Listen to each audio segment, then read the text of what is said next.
అని చెప్పి కూడా మళ్ళీ ఒక్కసారి ఈ పత్రికా సమావేశం ద్వారా, ఈ మీడియా సమావేశం ద్వారా పునరుద్ఘాటిస్తూ ఇప్పుడు మరి సోదరులు భానుప్రకాష్ రెడ్డి గారు మరిన్ని విషయాలు మీకు తెలియజేస్తారు. ఇంతకుముందే శివశంకర్ గారు మన పట్టాభన్న చెప్పడం జరిగింది. ఏ విధంగా ఆంధ్రప్రదేశ్లో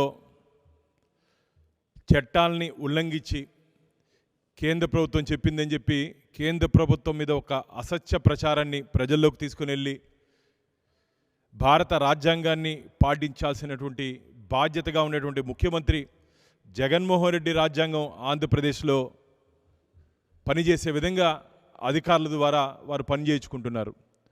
మామూలుగా పురాణాల్లో విన్నాం, బకాసురుడు ఉన్నాడు, రోజుకి ఒక ఇంటి నుంచి బండెడు అన్నం ఒక మనిషి తినేదని కావాలి ఆయనకి, అది పురాణాల్లో.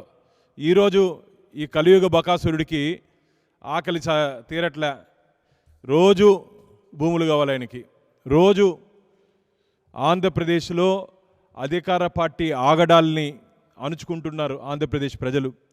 ఎక్కడ చూసినా సరే భూ కబ్జాలు, ఎక్కడ చూసినా సరే నియమ నిబంధనలకు వ్యతిరేకంగా అధికారులు అధికార పార్టీకి సహాయ సహకారాలు అందిస్తున్నారు. మిత్రులారా, చాలా బాధాకరమైన విషయం.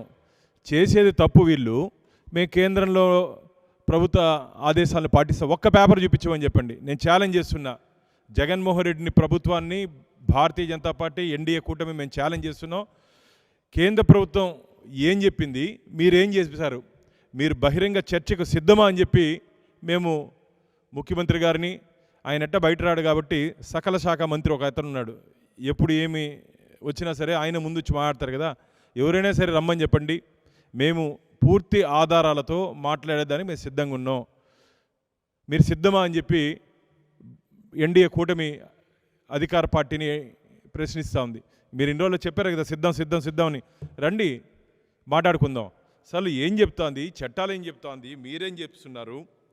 మిత్రులారా, 300 ఏళ్ల నుంచి ప్రాథమిక హక్కుగా ఉన్నటువంటి ఆస్తి హక్కు 44వ రాజ్యాంగ సవరణ ద్వారా రాజ్యాంగ హక్కుగా ఆర్టికల్ 300A పొందుపరిచారు. మిత్రులారా, ఆర్టికల్ 300A పొందుపరిచారు.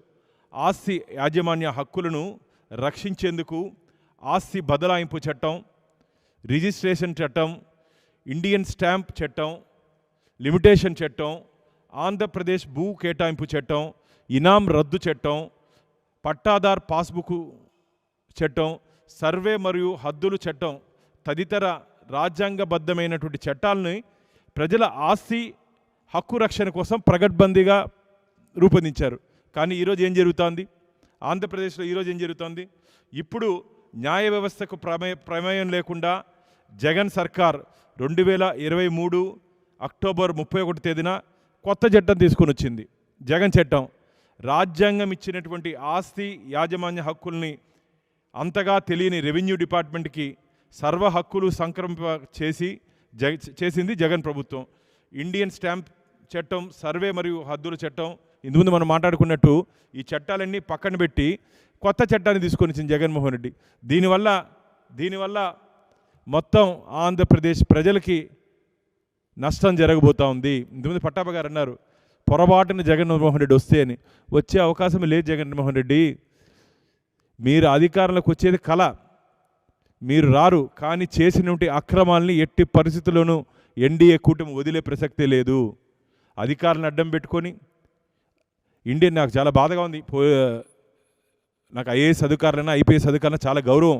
కానీ ఇండియన్ అడ్మినిస్ట్రేటివ్ సర్వీస్ ఆంధ్రప్రదేశ్లో కొందరు అధికారులు అధికార పార్టీ సర్వీస్గా మార్చేస్తారు. ఇండియన్ పోలీస్ సర్వీస్ ఆంధ్రప్రదేశ్లో కొందరు అధికారులు పొలిటికల్ సర్వీస్గా మార్చేస్తారు.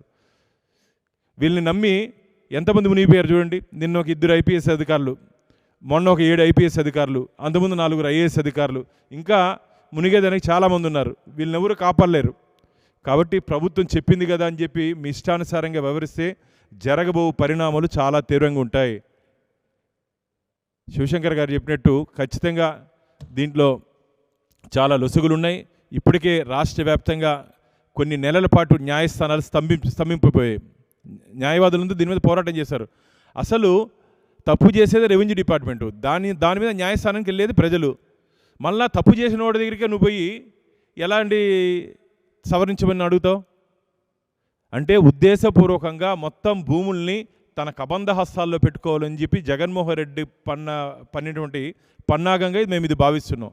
కాబట్టి ఈ ఆటలు సాగనివ్వం.